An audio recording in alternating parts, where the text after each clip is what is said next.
Everyone, welcome our YouTube channel विज्ञान institute. तो बेटा आज हम आपके लिए जो 10th क्लास के स्टूडेंट हैं उनके लिए कोर्स स्टार्ट करने वाले हैं, ठीक है। तो उसमें मैं सबसे पहले आपको इलेक्ट्रिसिटी पढ़ाऊंगा। देखो बेसिकली 4 चैप्टर्स हैं। जो लास्ट वाला चैप्टर हमारा सोर्सेज ऑफ एनर्जी वो तो इस बार हटा दिया गया है। तो मेनली हमारे पास फिजिक्स की कोर्स की अगर हम बात करते हैं तो हमारे पास ओनली 4 चैप्टर्स हैं। कौन कौन से चैप्टर्स हैं वो डिस्कस कर लेता हूं पहले।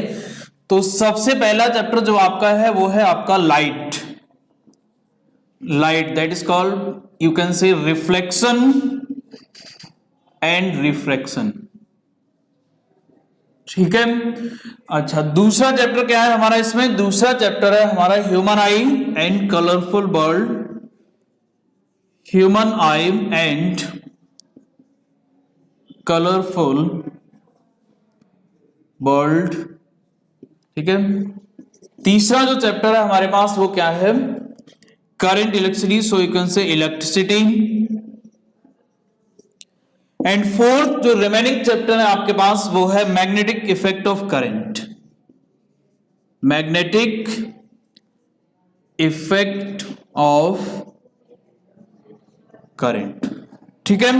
तो ये 4 चैप्टर हमारे पास टोटल फिजिक्स के सिलेबस की अगर बात करी जाए। लास्ट में एक और चैप्टर था लास्ट ईयर तक, वो था सोर्सेज ऑफ एनर्जी, तो उसको हटा दिया गया। तो फिलहाल हमें 4 चैप्टर डील करने हैं, ठीक है। अब अगर मैं इसमें वेटेज की बात करता हूं तो सबसे पहले ये जो 2 चैप्टर है हमारे, एक तो chapter number 1 and chapter number 3, इनका बहुत हाई वेटेज रहता है एग्जाम में। सबसे ज्यादा मार्क्स के क्वेश्चंस यहीं से पुटअप किए जाते हैं। तो अगर मैं टोटल वेटेज की बात करता हूं तो फिजिक्स आपकी समवेयर अराउंड 26 to 28 मार्क्स का पेपर आता है फिजिक्स का, ठीक है। 26 to 28 मार्क्स का पेपर आपका फिजिक्स का होगा। इसमें से आप ये मान के चलो कि लगभग 15 से 18 मार्क्स का जो पेपर बनेगा वो आपके इन दोनों चैप्टर से ही बनता है, ठीक है। 15 to 18 मार्क्स जो क्वेश्चंस बनेंगे 18 मार्क्स के, वो आपके या तो लाइट से या फिर इलेक्ट्रिसिटी से बनेंगे, फाइन। तो ये बहुत इंपॉर्टेंट टॉपिक है, ये बहुत ही इंपॉर्टेंट चैप्टर्स हैं हमारे दोनों ही। तो इन दोनों चैप्टर्स को हम लोग बहुत अच्छे से कवर करेंगे। देन ह्यूमन आई और मैग्नेटिक इफेक्ट ऑफ करंट है, तो यहां से क्वेश्चंस आते हैं बट इतना ज्यादा वेटेज नहीं है, फाइन। तो आज हम लोग क्या स्टार्ट करने वाले हैं? आज हम लोग इलेक्ट्रिसिटी स्टार्ट करने वाले हैं, देन फिर हम लोग लाइट पढ़ेंगे। आफ्टर दैट हम इन दोनों चैप्टर्स को भी कवर अप करेंगे, फाइन। तो लाइट इलेक्ट्रिसिटी स्टार्ट करते हैं। सो इलेक्ट्रिसिटी नाम से ही आपको क्लियरली पता चल रहा है कि भाई इलेक्ट्रिक इफेक्ट से रिलेटेड है ये कुछ, ठीक है। तो जब भी आप इलेक्ट्रिसिटी या इलेक्ट्रिक इफेक्ट के बारे में सोचते हो तो सबसे पहले नाम आता है कि what is my charge. Charge का नाम सबसे पहले आता है कि चार्ज क्या है, ठीक है। तो चार्ज की अगर हम बात करते हैं बेसिकली तो सभी को पता होता है कि चार्ज क्या है। जैसे हमारी जो मास है हमारा, ये किसी भी मैटर की एक ऐसी क्वांटिटी है जिसकी वजह से हमें उसके अमाउंट सब्सटेंस का पता चलता है, ठीक है। इसी तरह से जो चार्ज है ये क्या है? ये किसी भी मैटर या किसी भी एटम का एक ऐसी प्रॉपर्टी है जिसकी वजह से इलेक्ट्रोस्टैटिक इंटरेक्शन अप्लाई होता है, इलेक्ट्रोस्टैटिक इंटरेक्शन अप्लाई किया जाता है, ठीक है, किस अनदर पार्टिकल्स के ऊपर। सो अब ये इंटरेक्शन रिपल्सिव भी हो सकता है और अट्रैक्टिव भी हो सकता है, फाइन। सो हम ये कह सकते हैं कि एक चार्ज क्या है? एक बेसिक प्रॉपर्टी है किसी भी फंडामेंटल पार्टिकल की या फिर किसी भी मैटर की, जिसकी वजह से ये इलेक्ट्रिक इफेक्ट को शो करता है, फाइन। इलेक्ट्रिक प्रॉपर्टीज को शो करता है, राइट। अब अगर हम बात करें कि भाई चार्जेस के टाइप कितने हैं, ठीक है, तो बेसिकली ये 2 कैटेगरी में डिवाइड किया गया। नंबर 1 पॉजिटिव चार्ज, ठीक है, number 1 positive charge and number 2 negative charge, so now the question is कि पॉजिटिव चार्ज क्या है और नेगेटिव चार्ज क्या है, ठीक है। तो अगर हम बात करें कि भाई जो एटम होता है ऑन द होल अगर हम बात करते हैं तो वो न्यूट्रल होता है, फाइन।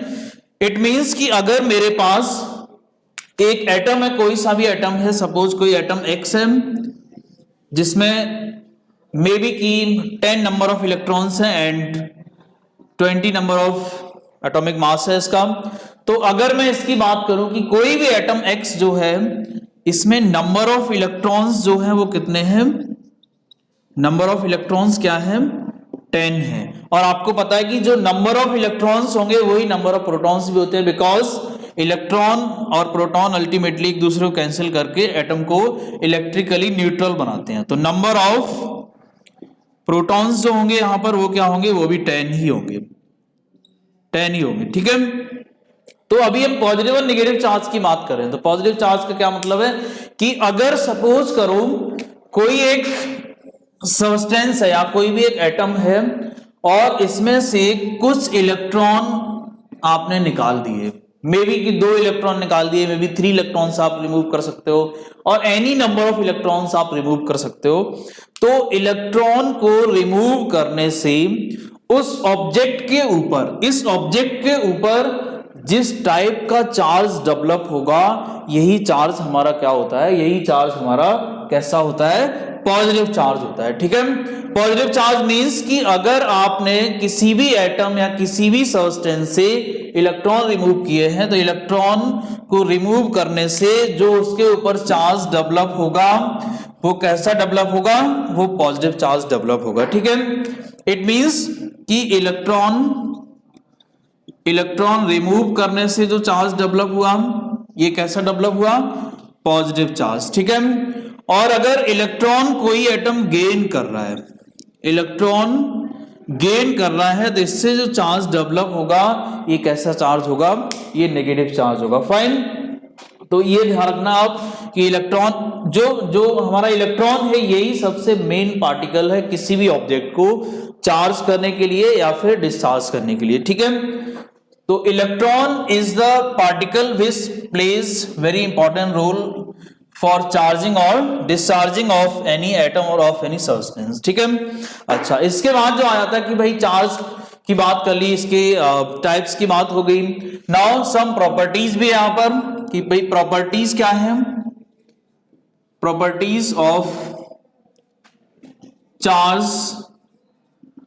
तो कुछ बेसिक प्रॉपर्टीज है उनकी बात करूंगा मैं, ज्यादा डिटेल में नहीं जाऊंगा इसको, ठीक है। तो सबसे पहली प्रॉपर्टी जो है वो क्या है कि भाई अगर हमारे पास 2 प्लस प्लस चार्ज है या फिर 2 नेगेटिव चार्जेस हैं, मींस लाइक नेचर है इनका, और यू कैन से कि भाई दोनों सेम नेचर के चार्जेस हैं, दोनों कैसे नेचर के चार्ज हैं, सेम नेचर के चार्ज, मतलब लाइक चार्जेस हैं, तो ये हमेशा एक दूसरे को क्या करेंगे, रिपेल करेंगे, ध्यान रखना, ठीक है। ये एक दूसरे को रिपेल करेंगे, लाइक चार्जेस जो होते हैं वो रिपेल करते हैं। और अगर आपके पास अनलाइक चार्जेस हैं, मतलब एक पॉजिटिव एक नेगेटिव, देन ये क्या करता है, ये दोनों चार्जेस एक दूसरे को अट्रैक्ट करते हैं, मतलब अट्रैक्टिव फोर्स लगाएंगे, ठीक है। एक दूसरे के बीच में क्या करेंगे, अट्रैक्टिव फोर्स लगाएंगे। तो ये तो हो गया हमारी first property, like charges repel करते हैं और अनलाइक चार्जेस अट्रैक्ट करते हैं, ठीक है। आफ्टर दैट सेकेंड प्रॉपर्टी क्या है हमारी, सेकेंड प्रॉपर्टी है कि भाई अगर मान लो हमारे पास 2 चार्जेस हैं, सपोज करो 2 ऑब्जेक्ट्स हैं, let us suppose these are 2 objects, और इसमें से कुछ इलेक्ट्रॉन यहां ट्रांसफर हुए। तो मे भी मैंने मान लिया कि 2 इलेक्ट्रॉन ट्रांसफर हुए, पहले इनके ऊपर चार्ज क्या था, 0, इसके ऊपर भी चार्ज 0 था।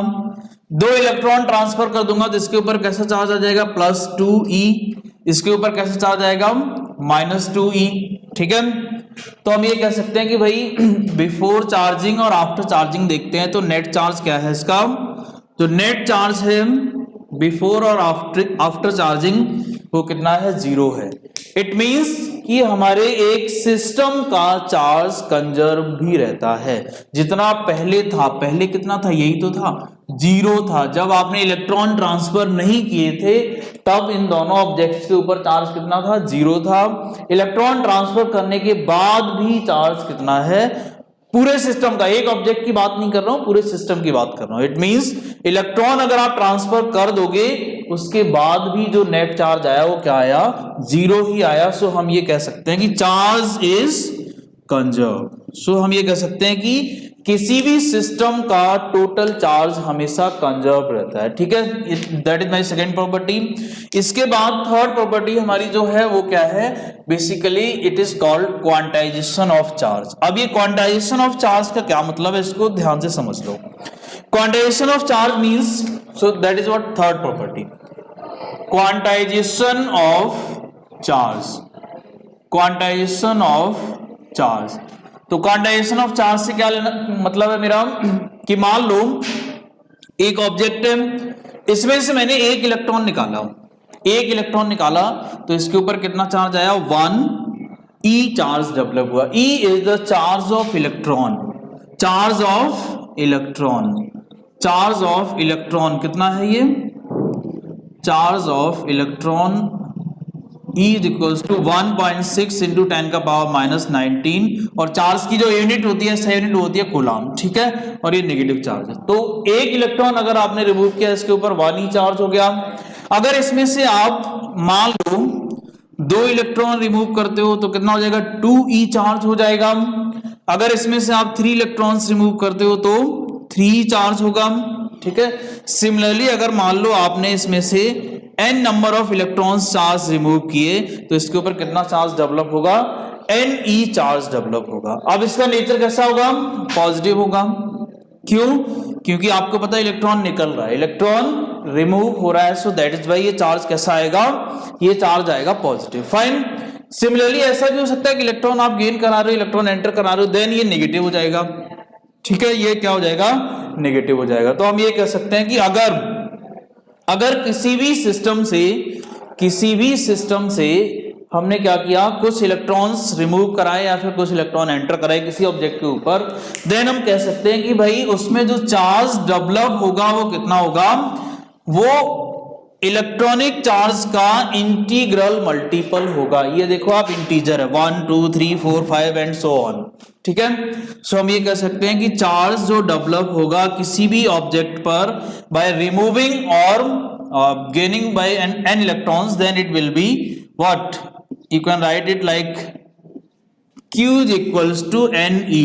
अब ये पॉजिटिव भी हो सकता है, नेगेटिव भी हो सकता है, ठीक है। सो that is the charge developed on any object when n number of electrons are removing from it or entering to it। fine। so यहां पर ये n क्या है, where n क्या हो सकता है, 1 2 3 एंड सो ऑन। ये इंटीग्रली पॉसिबल, इंटीजर्स ही पॉसिबल है, ध्यान रखना, ये इंटीजर्स ही पॉसिबल है, ध्यान रखना, ये बाकी फ्रैक्शन की वैल्यूज पॉसिबल नहीं है। और यही क्या है हमारा, इसी को बोलते हैं, इसी प्रॉपर्टी को बोलते हैं क्वांटाइजेशन ऑफ चार्ज। मतलब क्वांटाइजेशन ऑफ चार्ज का क्या मतलब है कि किसी भी ऑब्जेक्ट के ऊपर जो चार्ज डेवलप होता है, चार्ज क्रिएट होता है, it is always integral multiple of the charge of electron, integral multiple of the charge of electron. Fine. तो ये हमारा एक फॉर्मूला है जिसकी वजह से हम चार्ज कैलकुलेट कर सकते हैं, ठीक है। यूनिट आपको पता चली गई, एसआई यूनिट क्या होती है चार्ज की, SI unit is Coulomb, SI unit हमारी कूलॉम है, ठीक है। कुछ स्मॉल यूनिट्स भी हैं, ठीक है। सो स्मॉलर यूनिट्स क्या है इसकी, जैसे माइक्रो कूलॉम, माइक्रो कूलॉम इसकी स्मॉलर यूनिट है, ठीक है। एंड पिको कूलॉम, ये हमारी इसकी स्मॉलर यूनिट्स हैं। फाइन। सो अब इनमें भी कुछ रिलेशन होता है जिसकी अगर हम बात करते हैं तो क्या रिलेशन है इनमें जो बेसिक रिलेशन है हमारा, that is 1 micro coulomb is equals to 10⁻⁻⁶ coulomb and 1 pico coulomb is equals to 10⁻12 coulomb. ये हमारी स्मॉलर यूनिट्स हैं और इनका जो कूलॉम के साथ रिलेशन है वो क्या है हमारा, this is what 10⁻⁶ coulomb and this pico coulomb is equals to 10⁻12 coulomb, ठीक है। तो ये आपने अभी चार्ज के बारे में समझा। अब आगे बढ़ते हैं थोड़ा सा।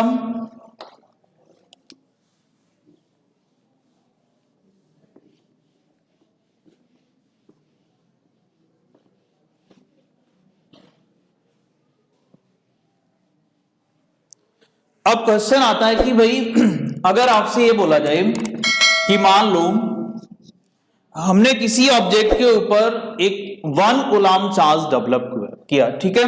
जो चार्ज है हमारा वो कितना है, चार्ज कितना है 1 कूलम्ब चार्ज डेवलप किया, मे बी कि इलेक्ट्रॉन निकाल के या फिर इलेक्ट्रॉन एंटर करा के उसके ऊपर जो चार्ज है वो कितना है 1 कूलम्ब है। तो नाउ द क्वेश्चन इज कि how many electrons will be remove from it to generate that 1 coulomb charge. मतलब 1 कूलम्ब चार्ज बनाने के लिए किसी ऑब्जेक्ट के ऊपर अगर 1 कूलम्ब चार्ज है तो उसमें से कितने इलेक्ट्रॉन को रिमूव किया गया था, नंबर ऑफ इलेक्ट्रॉन्स कैलकुलेट करने हैं। ये क्वेश्चन बहुत फ्रिक्वेंटली एग्जाम में पूछा जाता है कि नंबर ऑफ इलेक्ट्रॉन्स कितने होंगे इन 1 कूलम्ब चार्ज। फाइन, तो अभी मैंने क्वांटाइजेशन वाला जो फॉर्मूला आपको पढ़ाया है वही लगेगा। क्या आपको पता है Q इज इक्वल टू क्या होता है NE। अब क्योंकि ये पॉजिटिव है तो मैंने प्लस साइन ले लिया, यहां पर नेगेटिव हटा दिया। अब ये Q की वैल्यू कितनी है 1 कूलम्ब, सो यहां पर N निकालना है, नंबर ऑफ इलेक्ट्रॉन्स निकालना, मतलब N निकालना है, कितना हो जाएगा Q upon E and Q is what 1 divided by E। E कितना है मेरा 1.6 इंटू 10⁻⁻19 कूलम्ब। इसको जब आप सॉल्व करोगे तो ये कुछ ऐसा हो जाएगा 1 अपॉन 1.6 इंटू 10⁻19, एक 10 यहां आ जाएगा तो ये बन जाएगा 10 इंटू 10⁻18 डिवाइडेड बाई 1.6। जब इसको सॉल्व करोगे, इसको इससे डिवाइड करोगे, देन क्या मिलेगा आपको 6.25 इंटू 10⁻18। तो इतने नंबर ऑफ इलेक्ट्रॉन्स होते हैं 1 कूलम्ब चार्ज में, ठीक है। तो ये बहुत इंपॉर्टेंट क्वेश्चन है, इसको ध्यान में रखना है आपको। सो 1 कूलम्ब चार्ज कब जनरेट होगा, जब आप किसी भी ऑब्जेक्ट के ऊपर 6.25 इंटू 10⁻18 इलेक्ट्रॉन्स उसमें से रिमूव कर दो या फिर उसमें जो है एंटर करा दो। तो अगर आप रिमूव करोगे देन +1 कूलम्ब चार्ज डेवलप होगा, ठीक है। तो ये चार्ज की सारी कहानी थी। अब हम बात करेंगे कि भाई पोटेंशियल डिफरेंस क्या होता है, इलेक्ट्रोस्टैटिक पोटेंशियल डिफरेंस क्या है, ठीक है। तो उससे पहले हम समझ लेते हैं कि इलेक्ट्रिक फील्ड क्या है, राइट। इलेक्ट्रिक फील्ड क्या है, तो इलेक्ट्रिक फील्ड को समझना है। अब देखो इलेक्ट्रिक फील्ड क्या है, तो हमें पता है भाई चार्ज है, तो मैंने बताया था कि अगर हमारे पास किसी भी ऑब्जेक्ट के ऊपर कुछ चार्ज है, इट मींस वो क्या करेगा, एक इलेक्ट्रोस्टैटिक इंटरेक्शन डेवलप करेगा अपने चारों तरफ, ठीक है। मतलब उसके अराउंड में जो भी पार्टिकल्स आएंगे उनकी उसके ऊपर क्या करेगा, ये फोर्स लगाएगा, इलेक्ट्रोस्टैटिक फोर्स लगाएगा, इलेक्ट्रिक फोर्स लगाएगा।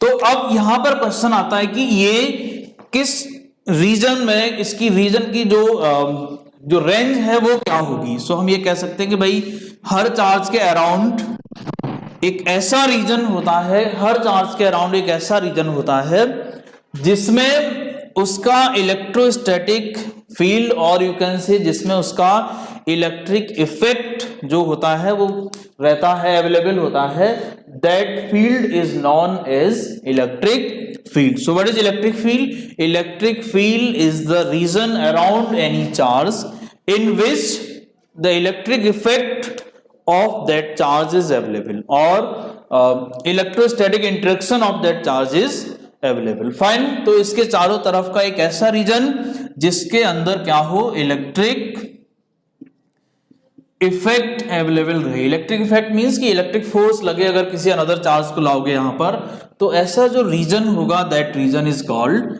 Electric field. फाइन, तो अब आता है क्वेश्चन कि भाई इलेक्ट्रिक फील्ड तो समझ आ गई बात, इलेक्ट्रिक पोटेंशियल डिफरेंस क्या है, इलेक्ट्रिक पोटेंशियल डिफरेंस क्या है, ठीक है। इलेक्ट्रिक पोटेंशियल डिफरेंस, तो ये इलेक्ट्रिक पोटेंशियल डिफरेंस क्या है। अब देखो ध्यान से समझो कि मान लो कि भाई ये हमारा क्या है, इलेक्ट्रिक फील्ड है, इस चार्ज के अराउंड का ये हमारा क्या है, एक इलेक्ट्रिक फील्ड है, ठीक है। मेरे पास एक चार्ज है कोई, सपोज मेरे पास एक चार्ज है, मे बी की Q डैश चार्ज है, ठीक है।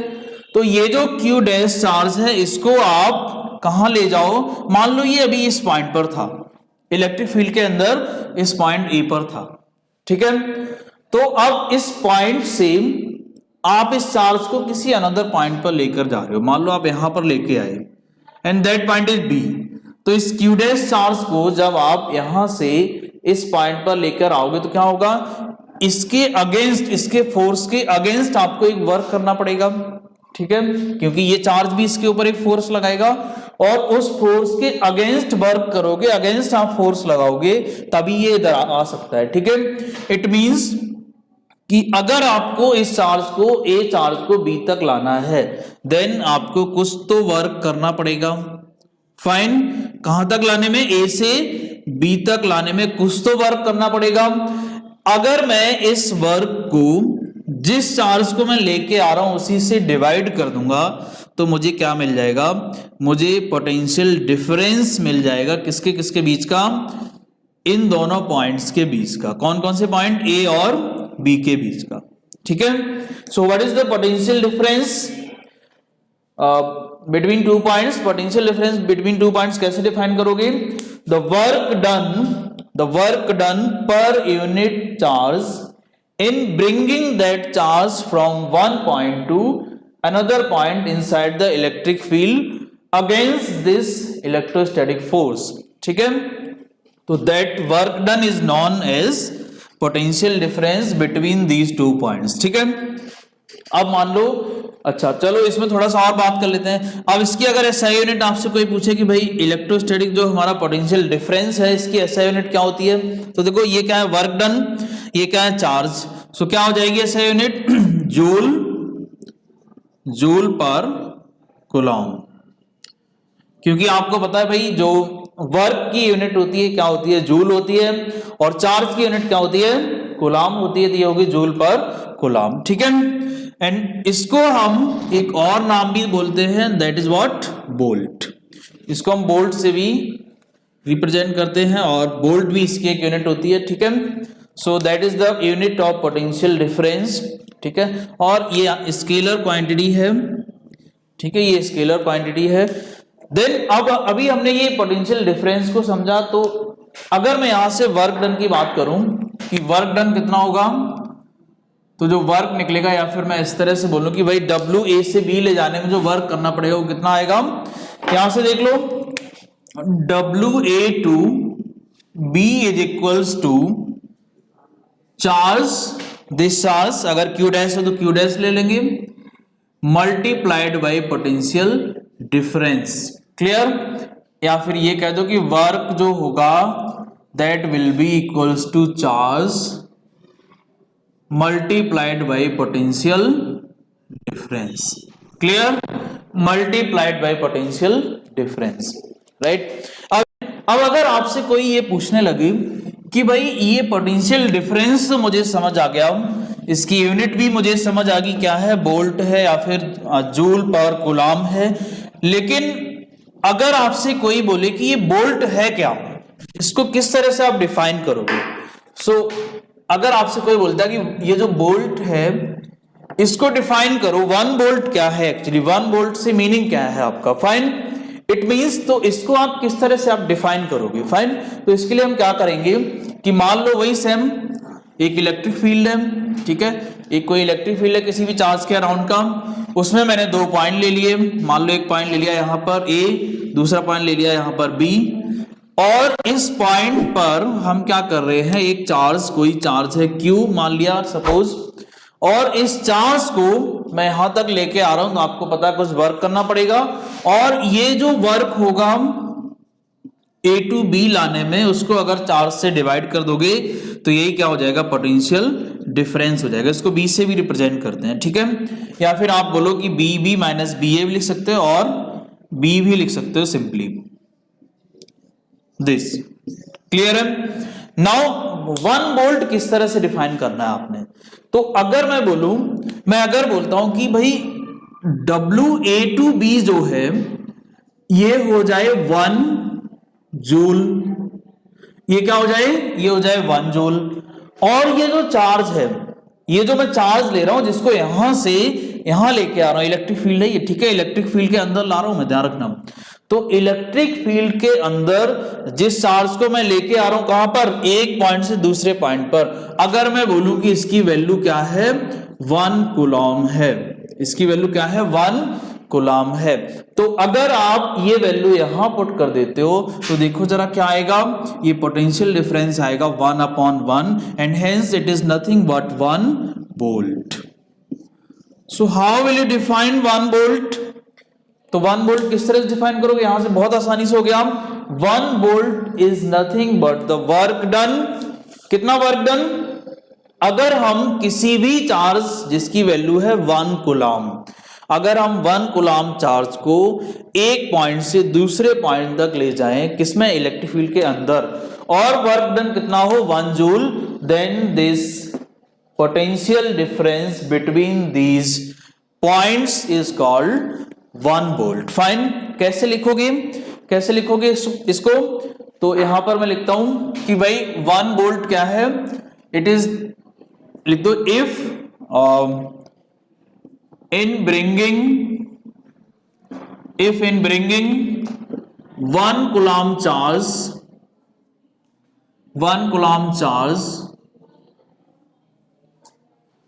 from one point to another point, inside the electric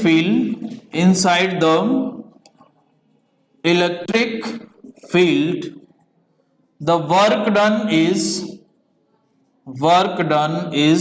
1 joule.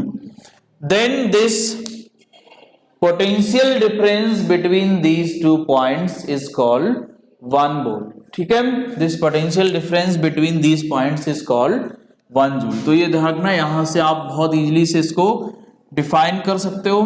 ठीक है, कि जो आप एक कूलाम चार्ज को एक पॉइंट से दूसरे पॉइंट तक लेके जा रहे हो, तो अगर 1 जूल वर्क हो रहा है, then it's potential difference will be 1 volt. Fine. ये क्वेश्चन भी आ जाता है एग्जाम में, इसको भी आप अच्छे से नोट्स में प्रिपेयर कर लो, उसको लिख लो ढंग से। नाउ इसके बाद आता है कि भाई पोटेंशियल डिफरेंस समझ आ गया, तो इलेक्ट्रिक पोटेंशियल क्या है। अब क्वेश्चन आता है कि इलेक्ट्रिक पोटेंशियल क्या है। तो इलेक्ट्रिक पोटेंशियल को देखो। सो व्हाट इज इलेक्ट्रिक पोटेंशियल? ठीक है, व्हाट इज इलेक्ट्रिक पोटेंशियल? तो अभी मैंने आपको बताया कि 2 पॉइंट्स है मेरे पास इलेक्ट्रिक फील्ड के अंदर। क्लियर? ये 2 पॉइंट्स है इलेक्ट्रिक फील्ड के अंदर, ये पॉइंट था ए, ये पॉइंट था बी। अब क्या कर रहे हैं हम कि भाई मान लो ये जो पॉइंट है ए, मैं इसको इलेक्ट्रिक फील्ड के अंदर ना लेकर, मैं इसको मान लो कि ये पॉइंट यहां है कहीं, और ये क्या है, ये इंफिनिटी है। ये क्या है, यहां पर इंफिनिटी है। अब यहां पर मेरे पास एक चार्ज है Q। ठीक है, मेरे पास एक चार्ज यहां पर है जो क्या है, Q है। क्लियर? सो अगर हम इस चार्ज को यहां से मान लो B पॉइंट तक लेके आया, इस चार्ज को कहां लेके आया, B पॉइंट तक लेके अगर आया, तो जो वर्क करना पड़ेगा पर यूनिट दैट चार्ज, ये जो वर्क होगा that will be what, electric potential at that point. कौन से पॉइंट पर? जहां पर चार्ज आएगा, ध्यान रखना। मतलब अगर हम इंफिनिटी से किसी भी चार्ज को लेकर आ रहे हैं, कहां पर, इलेक्ट्रिक फील्ड के अंदर किसी भी पॉइंट पर, तो जो वर्क करना पड़ेगा per unit that charge, that work done per unit that charge at that point is called electric potential. तो डिफरेंस क्या है दोनों में? इलेक्ट्रिक पोटेंशियल डिफरेंस में क्या था, दोनों पॉइंट इलेक्ट्रिक फील्ड के अंदर ही थे।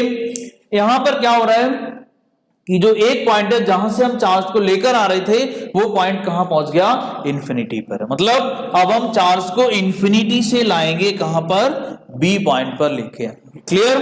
तो जब वर्क होगा कहां से कहां, इंफिनिटी से हम यहां पर बी पॉइंट तक लेके आ रहे हैं, और उसको डिवाइड कर दें किससे, चार्ज से, तो यही हमारा क्या हो गया, यही हो गया मेरा इलेक्ट्रिक पोटेंशियल। क्लियर? यही मेरा क्या होगा, electric potential. Work done from infinity to any point inside the electric field per unit that charge is known as electric potential. Fine.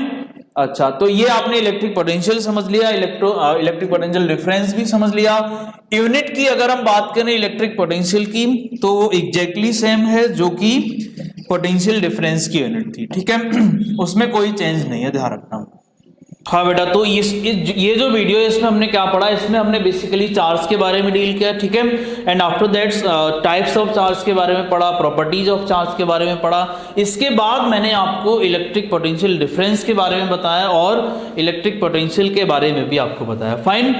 सो अब जो नेक्स्ट टॉपिक्स हम लोग कवर करने वाले हैं जो कि बहुत इंपॉर्टेंट टॉपिक्स हैं, और वो क्या है हमारे, number 1 electric current and number 2 Ohm's law, ठीक है। एंड ओम्स लॉ का जो वेरिफिकेशन होगा, क्लियर, वो हम लोग क्या करेंगे, वो हम लोग नेक्स्ट वीडियो में करेंगे। तो इस वीडियो में आप इतना ही देखो, और so thank you, have a nice day.